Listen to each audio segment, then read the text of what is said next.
গল্পের আজকের নিবেদন সোশ্যাল মিডিয়া থেকে সংগ্রহ করা গল্প মাস্টার মশাই। ঘোষক যখন তার নামটা ঘোষণা করলেন, মৃদু হেসে উঠে দাঁড়ালেন ডক্টর অশেষ স্যান্যাল। সামনের টেবিলে রাখা বিরাট পুষ্পস্তবকের পাশে সুদৃশ্য মানপত্র আর পুরস্কারের চেকটা সাবধানে রেখে ধীর পায়ে গিয়ে দাঁড়ালেন পোডিয়ামের সামনে। কর্মবহুল ব্যস্ত জীবনে অনেকবারই সভা, সমিতি, সেমিনারের বক্তৃতা মঞ্চে মাইক্রোফোনের সামনে দাঁড়াতে হয়েছে প্রতিভাধর গণিতবিদ অশেষ স্যান্যালকে। পোডিয়ামে দাঁড়ানো, স্পটলাইটের আলো গায়ে নেওয়া তার কাছে জলভাত। সংবর্ধনার উত্তরে ধন্যবাদ সূচক ভাষণ এতবার দিয়েছেন, এখন আর ভাবতে টাবতে হয় না। মুখস্থ বয়ানের মতো তরতর করে ভাষার স্রোত চলে আসে। কিন্তু আজ জীবনের সর্ববৃহৎ পুরস্কারটি পাওয়ার পর পোডিয়ামের মাউথপিসের দিকে তাকিয়ে অনেকক্ষণ চুপ করে দাঁড়িয়ে রইলেন অশেষবাবু। যেন কথা হাতড়াচ্ছেন, ভাষা খুঁজে পাচ্ছেন না। দর্শকদের মৃদু গুঞ্জন ও উসখুসানিতে তার অন্যমনস্কতার ঘোরটা ছিঁড়ে গেল। যেন একটু চমকে উঠে নিজেকে গুছিয়ে নিলেন। তারপর ঈষৎ অপ্রতিভ হেসে শুরু করলেন তার ভাষণ। আজ এই আলো ঝলমল পুরস্কার মঞ্চে দাঁড়িয়ে আমি মুহূর্তের জন্য আত্মবিস্মৃত হয়ে পড়েছিলাম। আপনারা দেখেছেন, হয়তো আপনারা কিঞ্চিত অবাক হয়েছেন, কেউ কেউ হয়তো এও ভেবেছেন যে গণিতের গবেষণার জন্য এই বিপুল সম্মান ও বিশাল অর্থমূল্যের পুরস্কারটি পেয়ে আমি অভিভূত হয়ে পড়েছি। অনেকে এমন প্রত্যাশাও করেছেন আমি অতি বিনয়ের সঙ্গে বক্তব্য রাখব যে এত বড় সম্মানের আমি যোগ্য নই, ইত্যাদি ইত্যাদি, মানে যেমন প্রথাগতভাবে বলা হয়ে থাকে আর কি। আগে হ্যাঁ মহোদয়গণ, আপনারা সকলে ঠিক ভেবেছেন। আমি সত্যি বিমূঢ় হয়ে পড়েছি এক তীব্র আবেগের ধাক্কায়, এবং আমি সত্যি এই পুরস্কারের যোগ্য প্রাপক নই।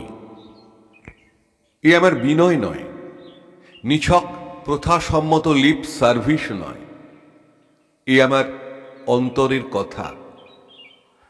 আজ এই মঞ্চ থেকে আপনাদের অবাক করার জন্য আমি একটা পুরনো তথ্য তুলে ধরতে চাই। এতক্ষণ ধরে অন্যান্য গুণীজনরা আমার সম্বন্ধে যেসব ভারী ভারী এবং মনোহর বিশেষণ প্রয়োগ করলেন, তার পরে এই কথাটা শুনলে অনেকেই বিশ্বাস করবেন না, কিন্তু কথাটা সত্যি। আমি ছেলেবেলায় অঙ্কে দারুণ কাঁচা ছিলাম। শুধু কাঁচা বললে কিছুই বলা হলো না, ওই একটা বিষয়কে আমি প্রচণ্ড ভয় পেতাম। অঙ্কের নাম শুনলে আমার গায়ে জ্বর আসতো, আর অঙ্কের ক্লাসকে মনে হতো কনসেন্ট্রেশন ক্যাম্প, অন্তত ক্লাস 6 অবধি। যত দূর মনে পড়ে আমার অঙ্কের নাম্বার 5 পেরোয়নি কখনো। হ্যাঁ, ঠিকই শুনলেন আপনারা, 5। আমাকে অঙ্কে মজবুত করার জন্য আমার অভিভাবকরা অনেক খুঁজে খুঁজে এক জাঁদরেল টিউটর জোগাড় করেছিলেন। গাধা পিটিয়ে ঘোড়া করার খ্যাতি ছিল তার। ইয়াব বড় গোঁপ, মোটা ভুরুর নিচে আগুনে চোখ, হাতে বেতের ছড়ি, গুরুগম্ভীর কণ্ঠস্বর। মাঝে মাঝে যখন ধমকাতেন, আওয়াজটা মেঘ গর্জনের মতো লাগত। ঘড়ি ধরে 2 ঘন্টা, সপ্তাহে 4 দিন তিনি আমাকে হামানদিস্তের মধ্যে ফেলে অঙ্কের মুগুর দিয়ে থ্যাতলাতেন। এই বুড়ো বয়সে আর লুকিয়ে লাভ নেই, সেই টিউটরটিকে আমি সাক্ষাৎ জম মনে করতাম। যেদিন যেদিন তার আসার কথা, সকাল থেকেই আমার হাত পা ঘামতে শুরু করত।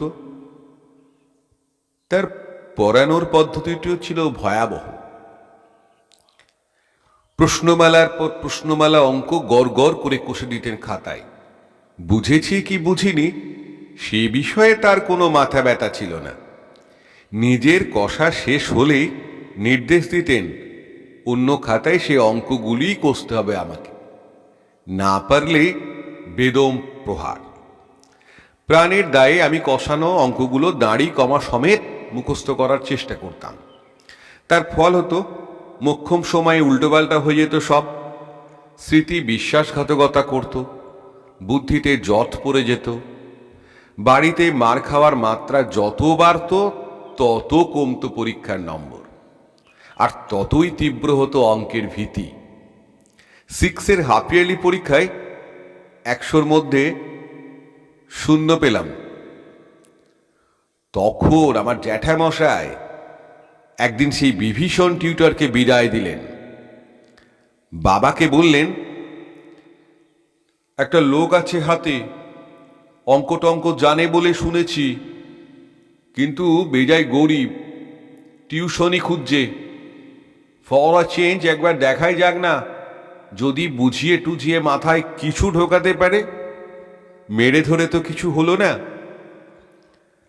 আমার বুকটা কিন্তু ঢিপ ঢিপ করছিল। আবার নতুন মাস্টার, তপ্ত চাটু থেকে গনগনে উনুনে এসে পড়বো না তো। ঠাকুরকে ডাকছিলাম যেন চেহারাটা দেখেই হৃৎকম্প না হয়, যেন একটু নরম সরম মানুষ হয়। অবশ্য ভরসা পাচ্ছিলাম যে খুব, এমনটা নয়। অঙ্কের মাস্টাররা দুনিয়ার কঠোরতম ও ভয়ঙ্করতম মানুষ হয়ে থাকেন, এই ধারণাটা বদ্ধমূল ছিল আমার মনে। কিন্তু যেদিন বিকালবেলা জ্যাঠার পিছন পিছন আমাদের বাড়িতে ঢুকলেন নতুন টিউটর, আমি ভয় পাওয়া তো দূরের কথা, একটু হেসেই ফেললাম। এ কি, মাস্টার মশাই আবার এরকম হয় নাকি? রোগা ডিগডিগে, মাথায় উড়ো খুঁড়ো একরাশ চুল, খোঁচা খোঁচা দাড়ি, জামা কাপড় কেমন আলু থালু ময়লা মতো, চোখে মোটা কাঁচ লাগানো কালো ফ্রেমের চশমা, একটু সামনের দিকে ঝুঁকে পড়েছে মানুষটা, কিরকম যেন সংকুচিতভাবে এদিক ওদিক তাকাচ্ছে। হাতে একটা লম্বা ছাতা, কাঁধে একটা ছেঁড়া ঝোলা ব্যাগ, তার চেনটাও কাটা, একতারা কাগজ উকি মারছে সেটা থেকে। আমি ভয় পাবো কি? এই মানুষটাই যেন সিটিয়ে রয়েছে সর্বক্ষণ। প্রথম দর্শনেই ভয়টা একদম কেটে গিয়েছিল আমার। তাই বেশ স্মার্ট ভঙ্গিতে পড়ার টেবিলে গিয়ে বসলাম। আমার নতুন মাস্টার মশাই খুব সংকুচিত ভঙ্গিতেই একটু হাত বুলিয়ে দিলেন আমার পিঠে। তারপর সেই অপরাধী অপরাধী চাউনিতে একবার পর্দা ঝোলানো দরজার দিকে তাকিয়ে নিলেন। খুব গোপন কথা বলছেন এইভাবে ফিসফিস করে আমাকে জিজ্ঞেস করলেন, তুমি অঙ্কে খুব কাঁচা? আমি ঘাড় নেড়ে হ্যাঁ বললাম। উনি বললেন, ভয় পাও খুব? আমি ফের ঘাড় নাড়তে কিছুক্ষণ চুপ করে রইলেন। তারপর গলাটা আরেকটু নামিয়ে করুণ মুখে বললেন, আমিও, কাউকে বলো না কিন্তু। আমি হাঁ করে তাকিয়ে আরেকটু ঝুঁকে এসে আমার নতুন অঙ্ক স্যার বললেন, টিউশনটা চলে গেলে খেতে পাবো না জানো, তাই ঝপ করে রাজি হয়ে গেছি। কিন্তু অঙ্ক আমি তেমন পারি টারি না, ভয়ও পাই শক্ত অঙ্ক দেখলে। এখন তুমিই আমার ভরসা। আমি তুদলে তুদলে একাকার। আমি কি করে ভরসা? স্যার আমার একটা হাতের মুঠো ধরে ফেলে বললেন, তুমি একটু সাহায্য করো আমায়। আমি তো প্রায় সলভ করতে গিয়ে আটকে যাব। তুমি একটু মাথা খাটিয়ে উত্তর দিও। তোমার কম বয়সী ব্রেন, ফ্রেশ বুদ্ধি, তুমি ঠিক পারবে। আর কাউকে যেন কিচ্ছুটি বলে ফেলো না, খুব বিপদ হয়ে যাবে আমার। বিস্ফারিত চোখে নতুন মাস্টারমশাইকে দেখছিলাম আমি। কিরকম কাঁচুমাচু মুখ, কাঁদো কাঁদো স্বর, চোখ দুটো দেখে ভারী মায়া হলো। হঠাৎ মনে কিরকম একটা অদ্ভুত জোর এলো। আপনারা জানেন সহানুভূতি কত তীব্র একটা আবেগ। বিপন্নকে সাহায্য করার জন্য ভীতু দুর্বল মানুষও এক নিমেষে প্রাণ তুচ্ছ করে ঝাঁপিয়ে পড়ে কখনো কখনো।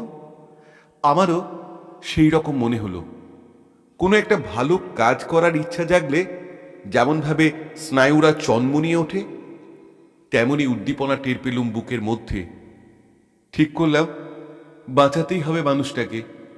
তার জন্য নিজে নিজে অঙ্ক কষা চাই। আমি কষবো, মাথা খাটাবো, ভাববো অঙ্ক নিয়ে। প্রাণপণ চেষ্টায় আয়ত্ত করব সমাধান সূত্রগুলোকে। যদি পরীক্ষায় ভালো নম্বর পাই, লোকে যদি বোঝে আমার উন্নতি হয়েছে, তবেই এর চাকরিটা থাকবে। আহা, মানুষটা বড় অসহায় যে। আপনারা বিশ্বাস করবেন কিনা জানি না, পরের দিন থেকেই অঙ্কের ভয়টা কর্পূরের মতো উবে গেল আমার মন থেকে। সব সাবজেক্ট ছেড়ে অঙ্কের বই নিয়ে পড়ে রইলাম দিন রাত। উদাহরণ দেখে দেখে চ্যাপ্টারের পর চ্যাপ্টার বুঝতে শুরু করলাম। রোগ চেপে গিয়েছিল মশাই। যেখানটা জটিল লাগছে সেখানটা নিয়ে রগড়াচ্ছি ঘন্টার পর ঘন্টা। দেখছি শেষ অবধি ঠিক খুলে যাচ্ছে জট। নিজেই অতিক্রম করছি একটার পর একটা বাধা। একটাই লক্ষ্য, মাস্টার মশাইকে বাঁচানো। সপ্তাহ তিনেকের মধ্যেই টের পেলাম অঙ্ক কিলবিল করছে মাথায়। সমস্যা দেখা মাত্র সমাধানের সূত্রগুলো স্টেপ বাই স্টেপ বুঝতে পেরে যাচ্ছি। আর একটা জিনিস এতদিন বুঝতে পারিনি, একটা শক্ত অঙ্ক কষে ফেলার মধ্যে যে এত আনন্দ লুকিয়ে আছে জানতামই না আগে। মাস্টার মশাইও খুব চেষ্টা করছিলেন, কিন্তু তিনি প্রায় আটকে যেতেন। কিছুদিনের মধ্যেই ছাত্র শিক্ষকের ভূমিকাটা প্রায় পাল্টাপাল্টি হয়ে গেল। হয়তো একই অঙ্ক দুটো খাতায় দুজন কষবো বলে লড়ছি, আমার উত্তর বেরিয়ে গেল, তিনি তখনও কাটছেন আর লিখছেন। হে হে, তুমি আগেই করে ফেললে, কি প্রসেসে করলে একটু বুঝিয়ে দাও দেখি বলে করুণ হাসলেন। আমি যেন মাস্টার মশাই। এরকম ভঙ্গি করে আমি তাকে বোঝাতে শুরু করলাম। ও এই ব্যাপার বলে যেন নিজের লজ্জা ঢাকতে আরো শক্ত একটা অঙ্ক দেখিয়ে দিয়ে তিনি বললেন, এটা কিন্তু অত সহজে হবে না মনে হচ্ছে। আমার মাথায় জেদ চেপে যায়, চুয়াল শক্ত করে ভুরু কুচকে মগজ খাটায়, তারপর ঠিক রাস্তাটা বেরিয়ে যায় কিছুক্ষণের মধ্যেই। মাস্টার মশাইয়ের মুখ সরল হাসিতে মাখামাখি। বললেন, তোমার তো দারুণ মাথা, পরীক্ষায় পারবে তো সব ঠিকঠাক। দেখো বাবা, আমার টিউশনটা থাকে যেন। ততদিনে বিপুল আত্মবিশ্বাস তৈরি হয়ে গেছে আমার। বলতাম, দেখে নেবেন স্যার। কখনো আবার মাস্টার মশাই কোত্থেকে সব খিটকেল অঙ্ক বেছে গুছে নিয়ে আসতেন। বলতেন, দেখো এগুলো আমি একদম ধরতেই পারছি না, দেখো তো তোমার ব্রেনে যদি কিছু আসে। বড্ড শক্ত, তুমিও বোধহয় পারবে না। রক্ত গরম হয়ে উঠত শুনে। পারবো না? খাতা পেন্সিল নিয়ে বসে পড়তাম আমি। এদিক সেদিক দিয়ে মাথা খোঁড়াখুড়ি করতাম। পাশে বসে মাস্টার মশাইও একটা দুটো ক্লু হাতড়াতেন। তারপর এক সময় ইউরেকা বলে চেঁচিয়ে উঠতাম আমি। গড় গড় করে সমাধান করে ফেলতাম। কৃতজ্ঞ গলায় মাস্টার মশাই বলতেন, উফ, ভাগ্যিস তুমি ছিলে। স্কুলের স্যারেরাও অবাক হচ্ছিলেন। ক্লাসে যে অঙ্কই দেয়া হোক সবার আগে করে ফেলছিলাম আমি। অবিনাশ স্যার একদিন বলেই ফেললেন, রে তোর নিরেট মাথাটা কোন ম্যাজিক এরকম খুলে গেল রে, বিশ্বাসই হয় না। ফস করে বলে ফেললাম, এবার অ্যানুয়াল পরীক্ষার নম্বর দিতে গিয়েও আপনার বিশ্বাস হবে না স্যার। বাড়িতে কিন্তু মাস্টারমশাই ওই কথাটা শুনে মাথা নেড়ে বললেন, ওরকম আগে থাকতে বড়াই করে বলতে নেই, যদি পরীক্ষায় আগের মতো সব ভুলে টুলে যাও। আমি স্থির চোখে তাকিয়ে বলেছিলাম, ভুলে যাব কি করে? আমার মগজ এখন অঙ্কের ঠাসা থাকে। আর কারো জন্য না হোক, আপনার জন্য পারতেই হবে আমাকে, তাই না?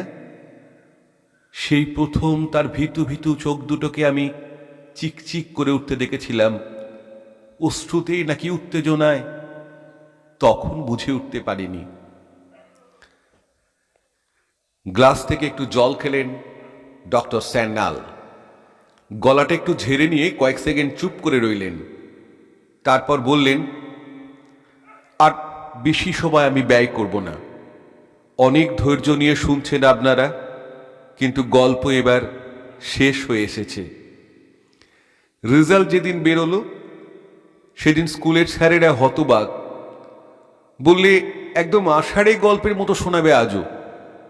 যে ছেলে জীবনে কখনো 2 অঙ্কের নম্বরও ছুঁতে পারেনি, 6 থেকে 7-এ উঠছে সে একেবারে 3 অঙ্ক নিয়ে, 100ই পাক্কা 100। মিরাক্কেল বললেও কম বলা হয়। 3 বার দেখা হয়েছে অঙ্কের খাতা, একটা নম্বরও কমাতে পারেননি অবিনাশ স্যার। রেজাল্টটা নিয়ে নাচতে নাচতে বাড়ি ফিরেই বাবাকে বললাম, আমাকে এক্ষুনি মাস্টার মশাইয়ের কাছে নিয়ে চলো, তাকে না দেখানো পর্যন্ত আমার ছটপটানি কমবে না। বাবার মুখটা দেখলাম কেমন গম্ভীর, চুপ করে দাঁড়িয়ে রয়েছেন। আমি যে এত ভালো রেজাল্ট করেছি তাতে কোনো উচ্ছ্বাস নেই। খুব শান্ত নিচু ধীর গলায় বললেন, হ্যাঁ, তোমাকে তার কাছে নিয়ে যাব বলেই অপেক্ষা করছি। একটু থেমে যোগ করলেন, তিনিও তোমাকে দেখতে চান। আমাদের গাড়িটা কিন্তু কোনো বড় বাড়ির সামনে গিয়ে দাঁড়ালো না। ভীষণ অবাক হয়ে দেখলাম সামনে একটা হাসপাতালের গেট। বাবার মুখের দিকে তাকালাম, কি ব্যাপার এখানে? তোমার মাস্টার মশাই খুব অসুস্থ, পরশু থেকে অচৈতন্য হয়ে পড়েছিলেন। আমরাই খবর পেয়ে তাকে হাসপাতালে ভর্তি করেছি। কিছুক্ষণ আগে একটু জ্ঞান ফিরেছে, কেবলই তোমাকে খুঁজছেন। বাবা হঠাৎ চুপ করে গেলেন। আমার গলাটা কেমন যেন শুকিয়ে এলো। চুপচাপ হাঁটতে লাগলাম ওয়ার্ডের গলি ধরে। অনেকগুলো মোড় ঘোরার পর মাস্টার মশাইয়ের বেড। নিঃশব্দে পাশটিতে গিয়ে দাঁড়ালাম। এই 2-3 দিনেই তার রোগা শরীর একদম বিছানার সঙ্গে মিশে গেছে। চোখের কোলে গভীর কালি। তবু আমার মার্কশিটটা দেখে মুহূর্তের জন্য উজ্জ্বল হয়ে উঠল তার চোখ। কথা বলতে কষ্ট হচ্ছিল। আমার হাত দুটো নিজের মুঠোয় চেপে ধরছিলেন বারবার। শ্বাসকষ্ট বেড়ে যাচ্ছে দেখে নার্স যখন আমাদের চলে যেতে বললেন, তখন আরেকবার মাস্টার মশাইয়ের করুণ চোখ দুটিতে আমি অশ্রু চিকচিক করে উঠতে দেখেছিলাম। প্রাণপণে ভাঙা ভাঙা স্বরে হাঁপাতে হাঁপাতে বাবাকে বললেন, আপনাকে যা বলেছিলাম দেখবেন, ঠিক যেন দেখবেন। হ্যাঁ। বাবা আশ্বস্ত করে বললেন, আপনি সে ব্যাপারে নিশ্চিন্ত থাকুন।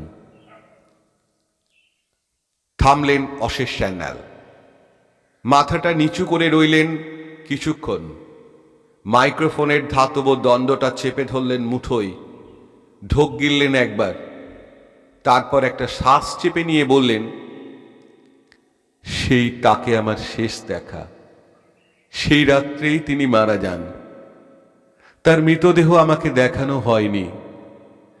পরের দিন রাত্রে বাবা আমাকে ডাকলেন, বললেন, তোমার মাস্টারমশাই এটা দিয়ে গেছেন তোমাকে। দেখলাম একটা ফিতে বাঁধা মলিন ফাইল, তার মধ্যে গোটা তিনেক ডায়েরি আর কয়েক দিস্তে কাগজ, নীল কালির কলমে কষা অদ্ভুত অদ্ভুত অঙ্কে ভর্তি, প্রচুর কাটাকুটি, তার ফাঁকে ফাঁকে অজস্র সংখ্যার মেলা। এসব অঙ্কের বিন্দু বিসর্গ আমার জানা নেই, শুধু হাতের লেখাটি খুব চেনা, আর ওই হিজিবিজি কাটাকুটির ধরনটি। বাবা একটা দীর্ঘশ্বাস ফেলে বললেন, সব হায়ার ম্যাথামেটিক্স, গবেষণামূলক কাজ। মানুষটা যে এত বড় গুণী তা আমরা কেউ বুঝতে পারিনি। রিসার্চটা শেষ করে যেতে পারলেন না, সাধারণ লোকের পক্ষে এর মর্ম বোঝাও সম্ভব নয়। কিন্তু এই সমস্ত কাজ উনি তোমায় দিয়ে গেছেন, বলে গেছেন তুমি যেন বড় হয়ে এই গবেষণাটা শেষ করো, এই তার ইচ্ছে। আশীর্বাদ করে গেছেন এই কাজটিতে সফল হয়ে তুমি দেশের মুখ উজ্জ্বল করো। চশমা খুলে ফেলেছেন অশেষ স্যানাল, মুছছেন কাজ দুটো, মুছেই চলেছেন। দর্শক মণ্ডলীর মধ্যে সূচ পড়া নিস্তব্ধতা। একটু কাশলেন গণিতবিদ, একটু দম নিলেন, নিচের ঠোঁটটা দাঁতে কামড়ে উদ্গত আবেগকে চাপার চেষ্টা করলেন বুঝি। আমার গলাটা যে বারবার ধরে আসছে তা আপনারা নিশ্চয়ই লক্ষ্য করেছেন। হ্যাঁ মহাশয়গণ, আমি আমার কান্নাকে নিয়ন্ত্রণ করার অক্ষম চেষ্টা করছি কেবল, আর বিশেষ কিছু বলারও নেই। শুধু যে কথাটা ইতিমধ্যে আপনারা বুঝেই ফেলেছেন সেটাই আমি নিজের মুখে স্বীকার করতে চাই সকলের সামনে। হ্যাঁ, আমার ঋণ, আমার স্বর্গত মাস্টার মশাইয়ের কাছে ঋণ, যিনি আমার সামনে অভিনয় করেছিলেন নিজে অঙ্ক পারেন না এই বলে উস্কে দিয়েছিলেন আমার ঘুমিয়ে থাকার চেতনাকে। ছাত্রকে উজ্জীবিত করার জন্য যে শিক্ষক সমস্ত ইগো বিসর্জন দিয়েছিলেন, যিনি বদলে দিয়েছিলেন আমার জীবন। না, এইটুকু বললে বোধহয় ঠিক বলা হলো না। শুধুই কি বদলে দিয়েছিলেন? না, সত্যি কথাটা এই যে তিনি আমাকে আজকের এই জীবনটা দিয়ে গেছেন। He made me what I am. এই পুরস্কার তাঁরই পুরস্কার। এই যে বিপুল সম্মান আজ বর্ষিত হলো আমার ওপর, মৌলিক সংখ্যার অনন্ত সম্ভাবনা নিয়ে যে গবেষণার জন্য এই শ্রেষ্ঠত্বের পুরস্কার পেলাম আমি, এ সবই আমার দরিদ্র অখ্যাত মাস্টার মশাইয়ের স্বহস্তে কেটে তৈরি করা পথে হেঁটে আসার ফল। তার সেই ডায়েরি আর কাগজগুলোতে তিনি গোড়াপত্তন করে গিয়েছিলেন এই গভীর ও মহৎ অনুসন্ধানে। আমি সেগুলোকে তাদের লক্ষ্য পর্যন্ত পৌঁছে দিয়েছি, এইটুকু আমার যোগদান। সুধীবৃন্দ, আমার এই পুরস্কারের সমস্ত অর্থ দিয়ে আমি একটা তহবিল গড়ব বলে মনস্থ করেছি। গণিতে বিরল মেধার অধিকারী অথচ দুস্থ এমন ছাত্রদের নিয়মিত বৃত্তি দেওয়া হবে এই তহবিল থেকে। এই বৃত্তির নাম হবে শিবনাথ সরকার মেমোরিয়াল স্কলারশিপ। হ্যাঁ, এই শিবনাথ সরকারই ছিলেন আমার ছোটবেলার সেই অঙ্ক মাস্টার মশাই। He made me what I am. প্রণাম মাস্টার মশাই।